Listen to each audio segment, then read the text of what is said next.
Hello everyone, and welcome to the Darkest Hour. I'm your host, Amanda Jane.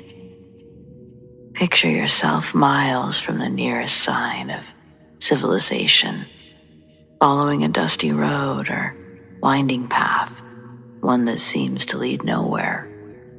The emptiness presses in, and you realize that in these forgotten corners you're utterly on your own. Yet it's not always the landscape you need to fear.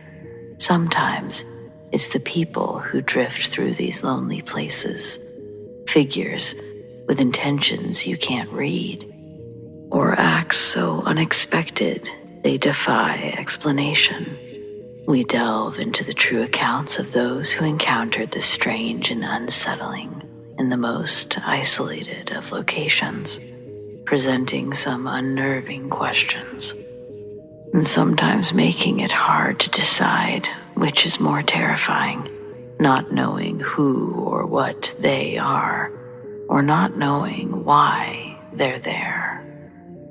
So, let's get started, shall we?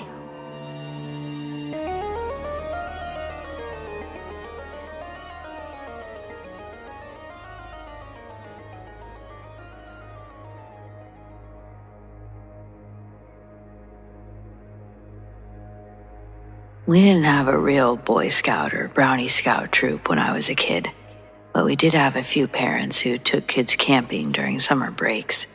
We didn't earn badges or anything like that.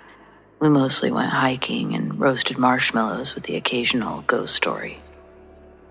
We were a small group, usually a couple of adults and 5 or 6 kids, but there were only 4 of us the last time I went. My friend's dad and uncle had taken us to a spot that we'd been to a dozen or more times. There was nothing new or different about it from any other trips. We had 4 tents, 1 for each of the adults and 2 for the kids. That first night, we went to bed around 10, but only the adults actually went to sleep. After an hour, we were bored and we decided to go exploring. We went back up the same small trail that we'd hiked that morning, one that we had all been on countless times. There was a gnarly, twisted tree that was always used as a turnaround point, but we didn't see it that time. We walked for what felt like too long, and finally realized we didn't see anything that looked familiar. Our flashlights weren't anything fancy, so we had just been pointing them at the ground and talking the whole time.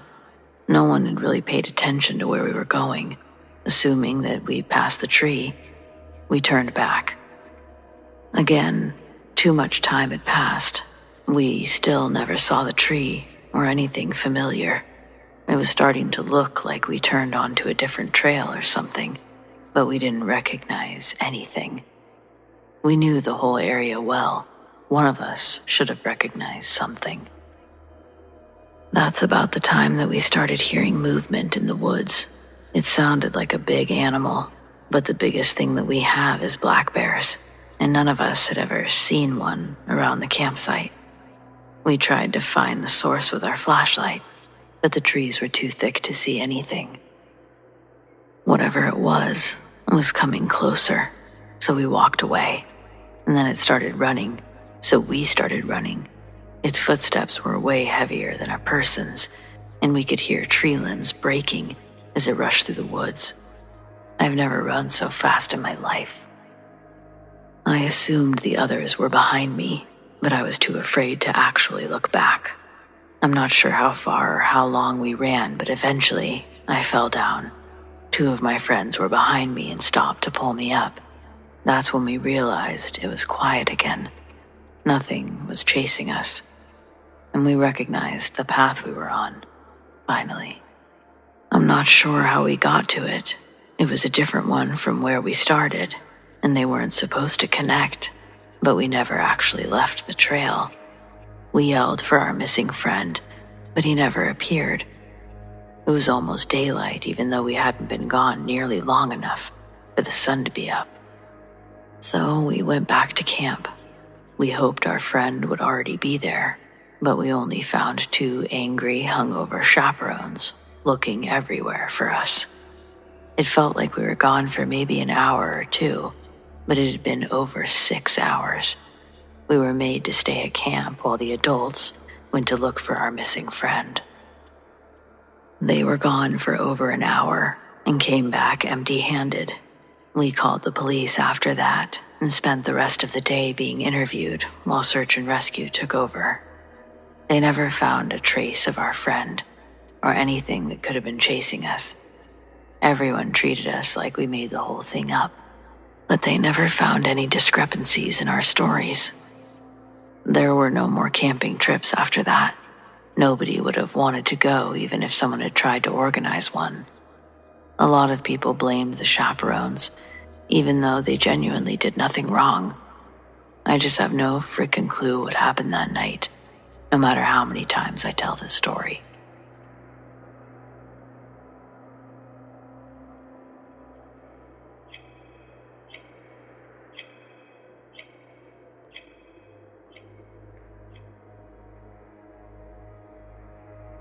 When I was 16, my parents got obsessed with the idea of living a healthier lifestyle.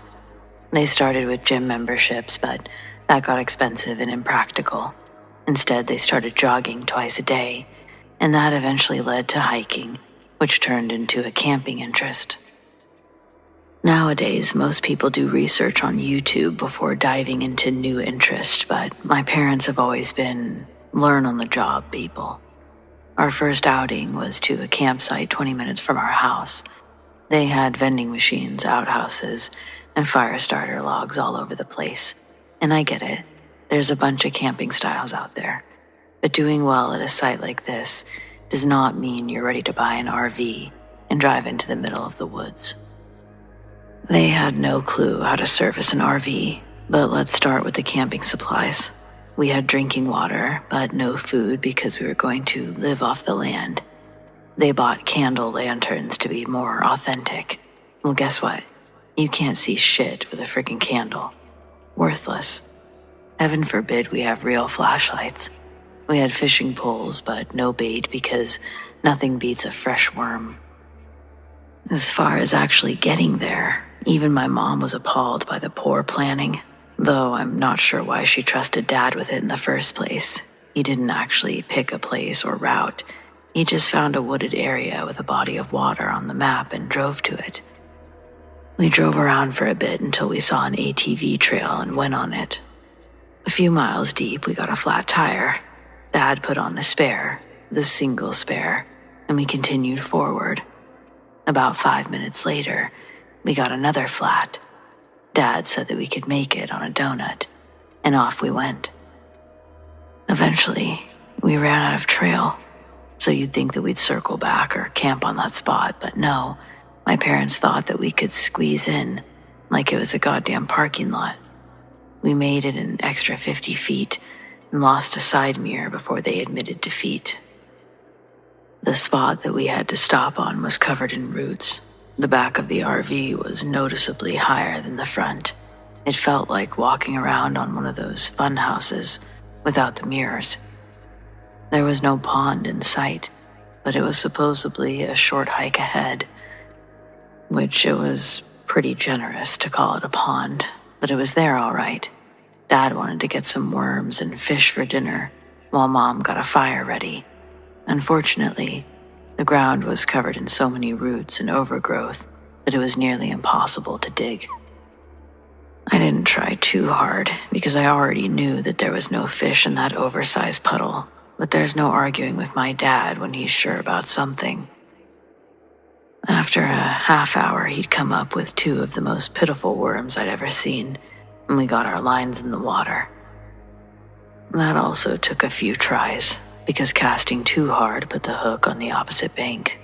Needless to say, we didn't catch anything. We went back to the RV when it started getting dark. Mom didn't have much more luck than we did. She had a pile of sticks that were too green to burn, and our sleeping bags were laid out over a maze of lumpy roots. We were all disappointed, but they said that it was part of the challenge. I don't think I've described the RV much, but it wasn't one of those nice ones that you see people glam camping or whatever it's called. No, this was already a rundown piece of shit even for the 90s. But I figured, hey, A lumpy twin mattress is better than the ground. It wasn't. As soon as I stepped inside, I was hit with the foulest smell. I ran back outside gagging. Turns out that my mom had taken a massive dump while we were fishing, and the toilet was backed up to the point of overflowing. Guess who had no idea you were supposed to empty the septic tanks on those things? That's right, my parents. It was fully dark by this time. This is when we learned just how bad the lanterns were. But my dad decided to check things out anyway. He opened a panel in the RV and started unscrewing things like he knew what he was doing. Next thing you know, a geyser of toxic sludge spews forth, covering my dad's legs and splashing all over me. I mean, just to make sure you understand exactly how disgusting it was, keep in mind that this wasn't just our waste. My dad didn't know how RVs work, so it wasn't emptied before we bought it. This was other people's shit all over us, and it's not like we could shower. That would be far too simple. Nope, we hiked back into the pond, fell a lot, and left our soiled clothes behind. We stumbled our way back to camp, but there was no escaping that smell. Finally, we decided to drag our sleeping bags up to the actual trail, the one that we drove off. I really can't stress how hard it was to navigate a strange forest with those damn lanterns, but at least the ground and air was better once we got up there. I was miserable and starving, so I didn't think I was going to be able to sleep, but I passed out pretty quick until a group of drunk rednecks woke us up. Sometime after midnight, the roar of four-wheelers and laughter rudely ripped us from our uneasy slumbers. Their lights were on us before we could even sit up, so there was no hiding. There were 4 of them, and they surrounded us. They were aggressive but also laughing, so I couldn't tell if they were actually dangerous or just messing with us. But it was both. They said that we were trespassing, asked us a bunch of questions like who we were, how we got there. My dad tried to speak with them, but I could tell that he was afraid, and that made me afraid. 2 of the guys were standing on either side of him while the other 2 positioned themselves behind me and my mom. They kept touching our hair and shoulders, giggling like schoolyard bullies. My dad tried to move closer to us, but the 2 by him kept blocking his way. When my dad explained about our RV problem, one of the guys took a flashlight into the woods to check it out. While he was gone, the others made jokes about paying rent.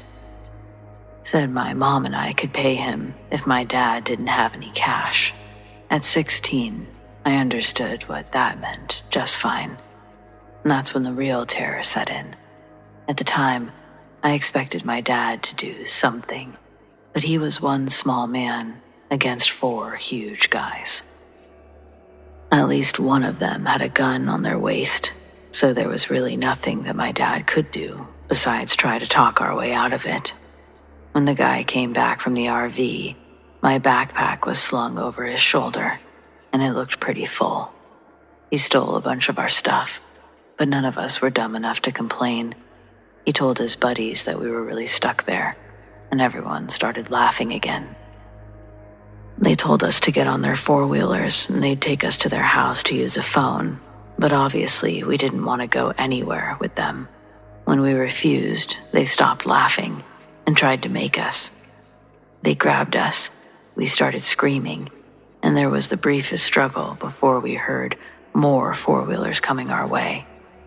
I thought things were going to get a lot worse, but the guys stopped laughing and let us go really fast, like kids dropping the cookies they were trying to steal. Suddenly, they were the nicest good old boys you'd ever met. A few minutes later, 2 older gentlemen appeared, and the whole atmosphere changed. They sent the other guys back to call us a tow and waited with us until it got there. By the time the sun came up, we had new tires, the RV was back on the road, and we drove straight the hell home. My parents sold the RV a few days later, and found new hobbies. We never tried to go camping again.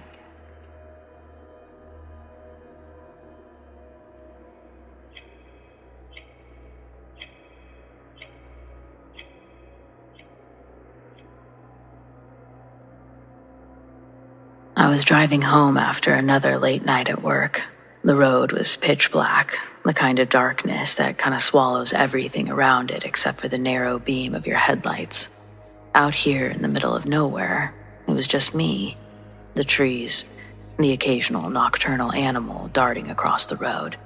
My house wasn't much further, just a mile, and I'd be safe inside. And then, out of nowhere, a figure burst from the woods and staggered into the road.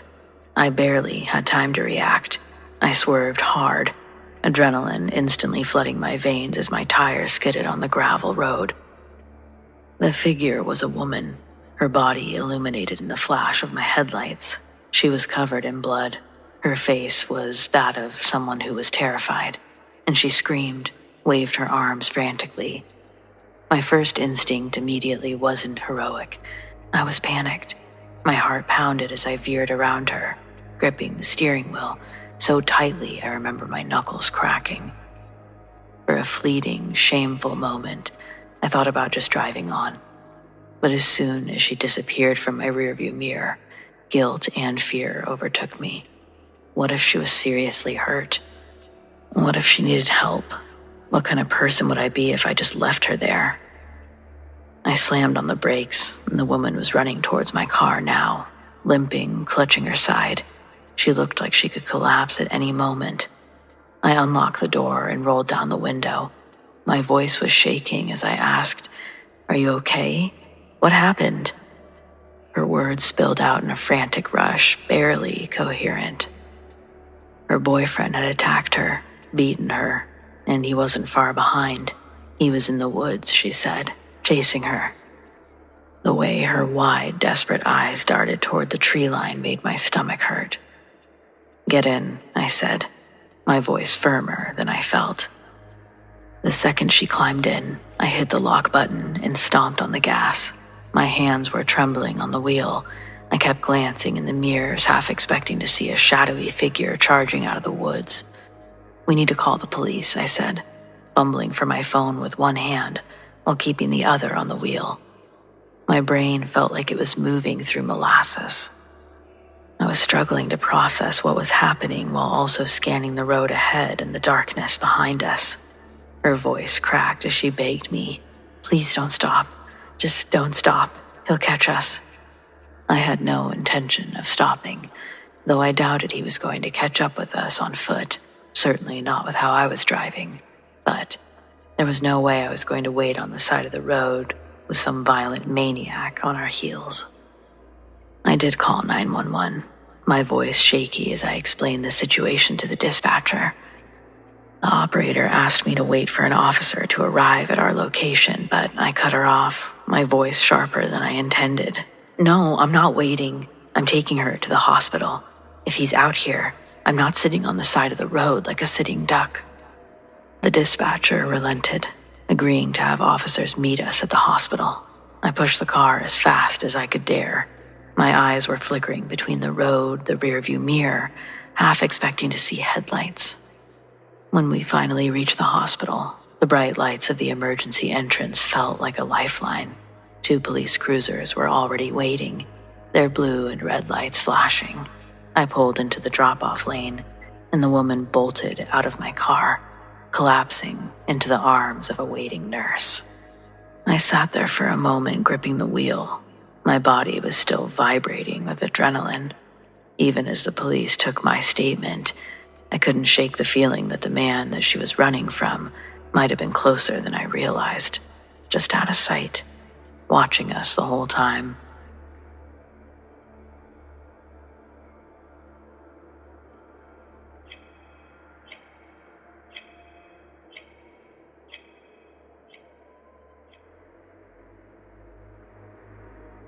Back in 2021, my husband and I were camping in Wyoming at the Boysen Reservoir. We got really lucky. We were able to book a beachfront site directly leading to the water, but the downside was that it was very, very far away from the other campsites. We were essentially isolated from everyone else. At the time, though, it sounded like a dream come true.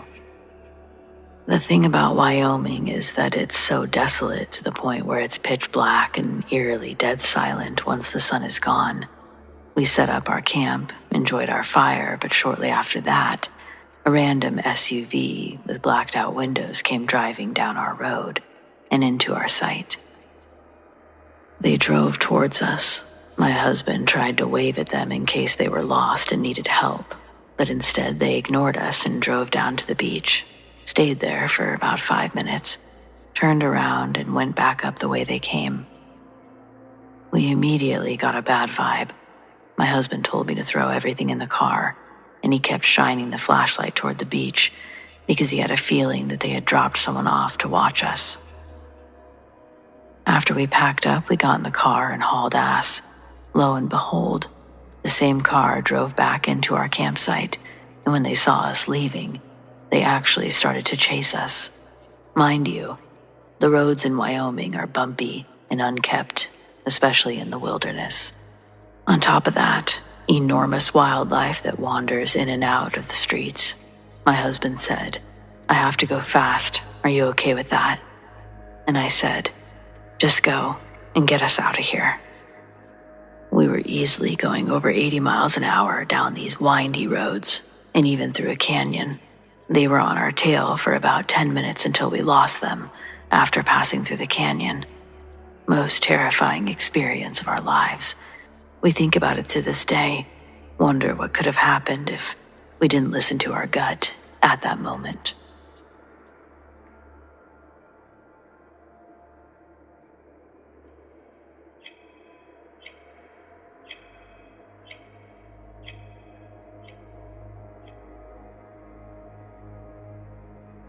When I was 19, I jogged everywhere, partly because I was a poor college student who couldn't afford books or a car. I also enjoyed being in shape enough to do that. But isn't that just the poor girl masking? I didn't want a car. I liked walking places. Anyway, I'm on a jog. My destination is the store, and my trip is without constraints, free of any roads or traffic lights to direct me where to go.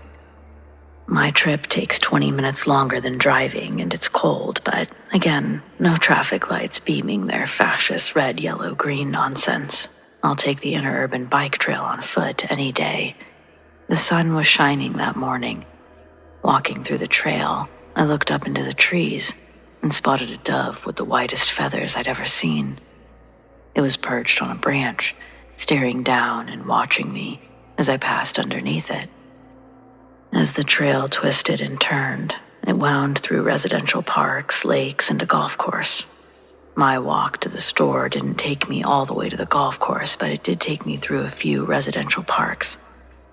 To separate the trail from everything else, there was a tree line along the path.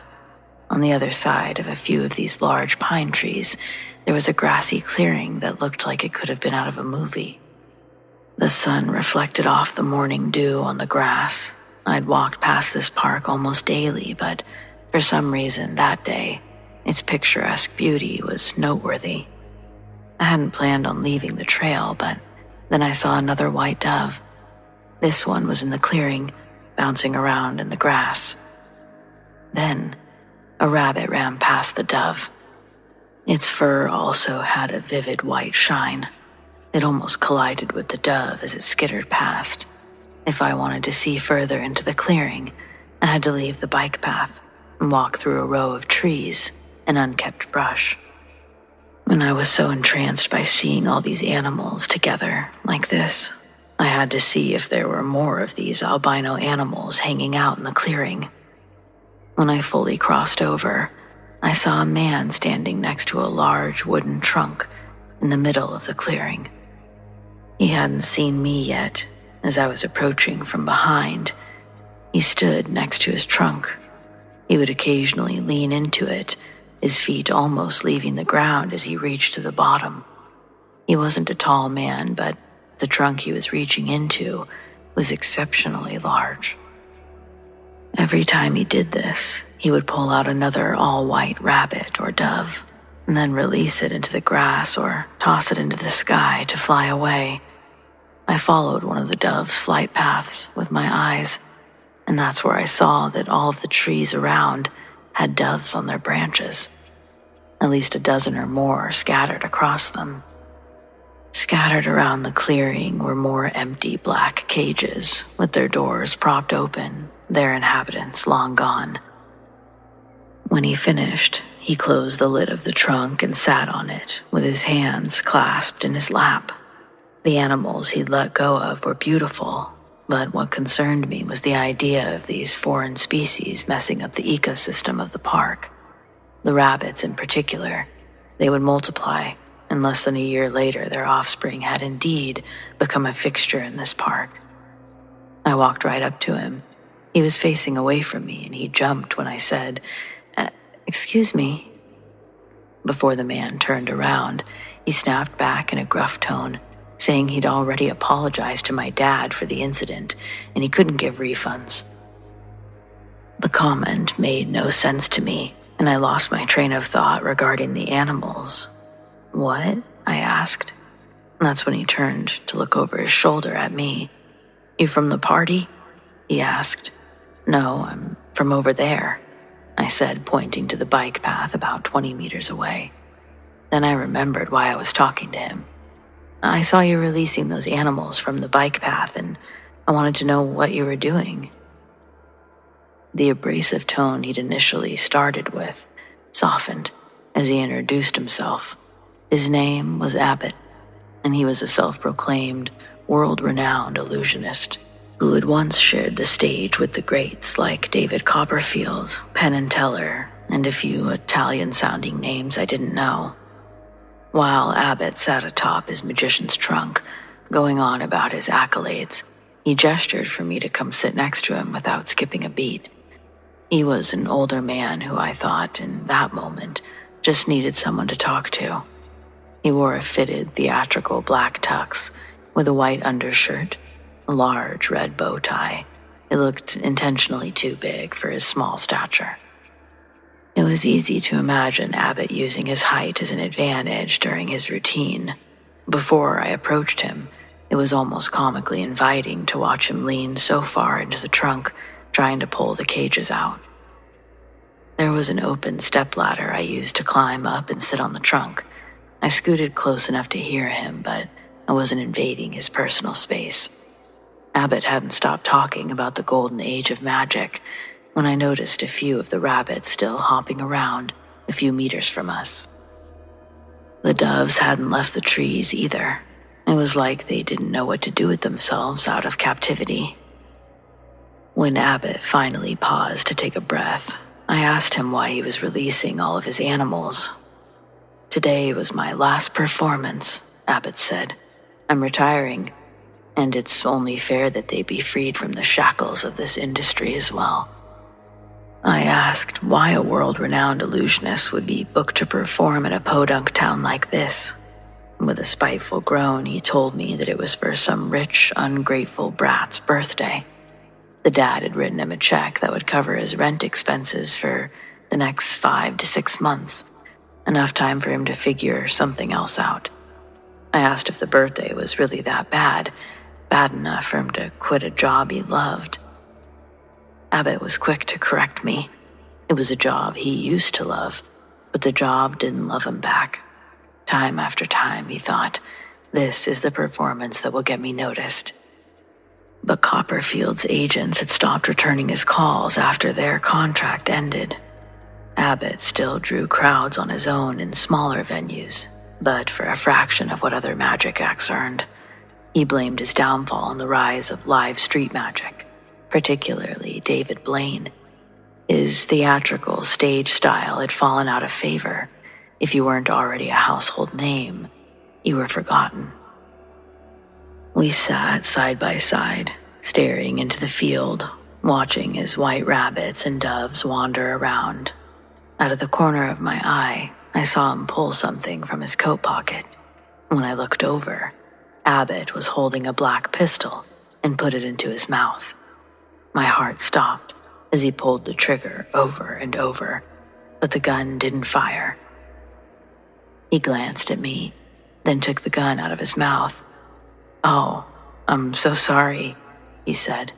"It's a water pistol I've topped with Jameson."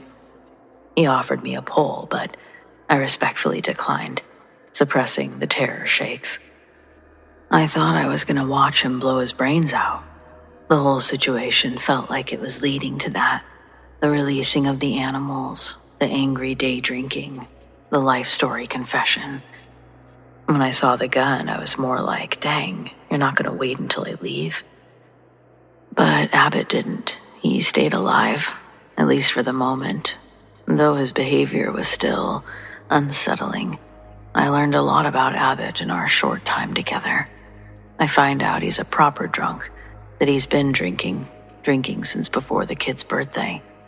Abbott had a drinking problem through his whole career, but he also used to huff ether.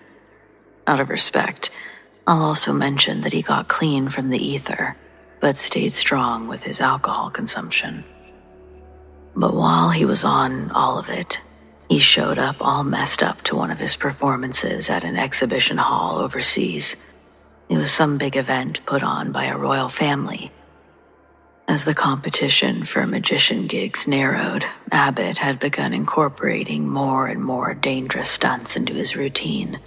The beginning of the act goes as planned, and he's got the crowd in his hands. He'd become so accustomed to performing in his inebriated state that he could have done the first 20 minutes of his set completely faded, which he was. It was only the second part of the performance, the less rehearsed one, that Abbott had problems with. Mainly the trick where he's supposed to cut one of his lovely assistants in half with a long, wobbly handsaw. Spoiler alert, Abbott revealed the basic idea of how the trick works. If you don't want to know and have this trick be ruined for you, I'd skip ahead. So he has two assistants shoved into a box. One only has her upper body out, the other only her lower body, and there's a thin metal gap between them where he puts the saw. Now, the woman with her legs visible, so her upper body's hidden, it's her job to shut the two doors of the table, one hiding her and the latch just outside of her door to conceal her partner before Abbott separates the tables and moves them around. I'm sure you've seen the idea. While Abbott positions the saw above the opening, Assistant 2 is slow to close both doors, though in court, both women would later blame Abbott for not giving the correct verbal signals or time allowed for the women to complete the task. Regardless, Abbott slid the saw down like a guillotine onto the hidden assistant's arm as she was latching the doors.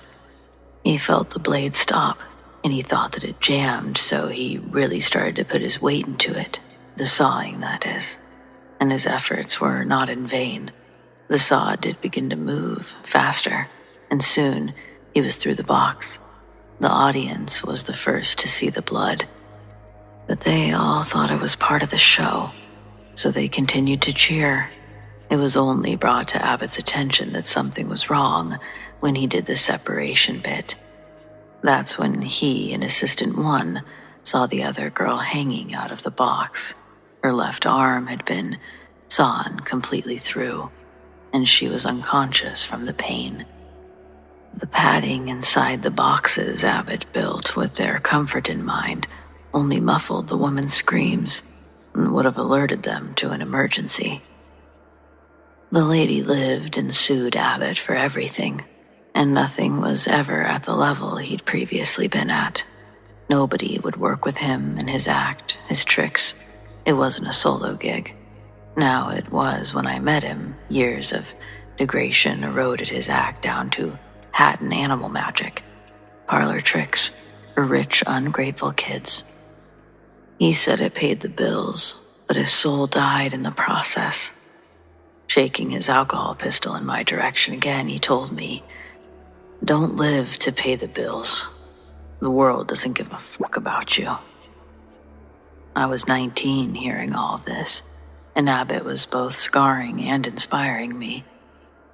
Then he ruined any goodwill by following it up with, "And I don't give a fuck about you either, bitch. Now get off my trunk."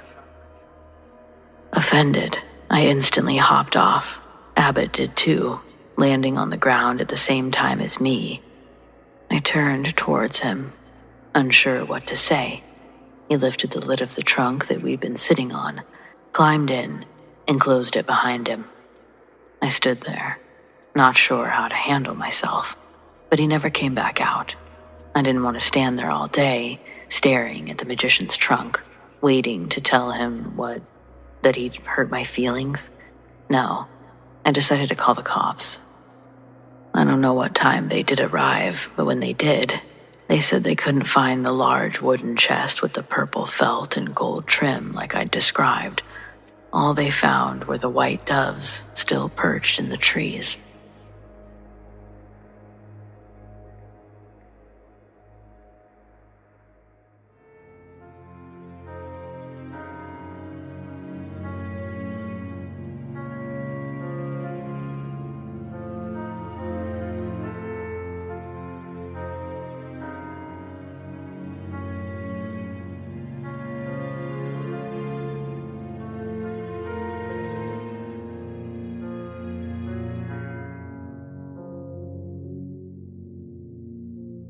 Well, friends, it appears we've reached the end of tonight's episode.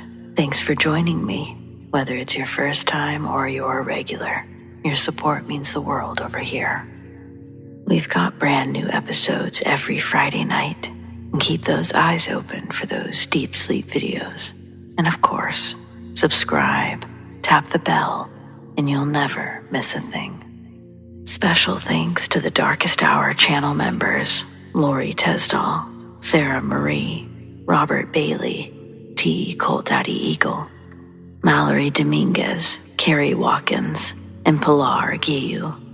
Big thanks to those who shared their stories, and a huge shout out to all of our patrons, whom we appreciate so very much.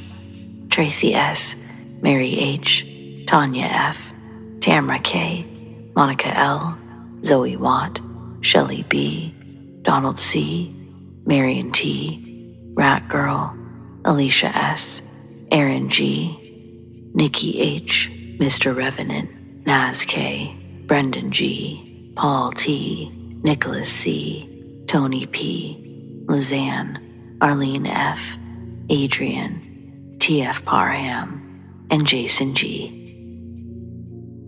If you want to support the Darkest Hour in other ways, consider becoming a channel member or joining our Patreon. Check out the link in the description to learn more. Do you have stories like these? I'd love to share them. Send them to me, Amanda, darkesthour@gmail.com, or on the Darkest Hour subreddit, The Darkest Hour YT. Stay spooky.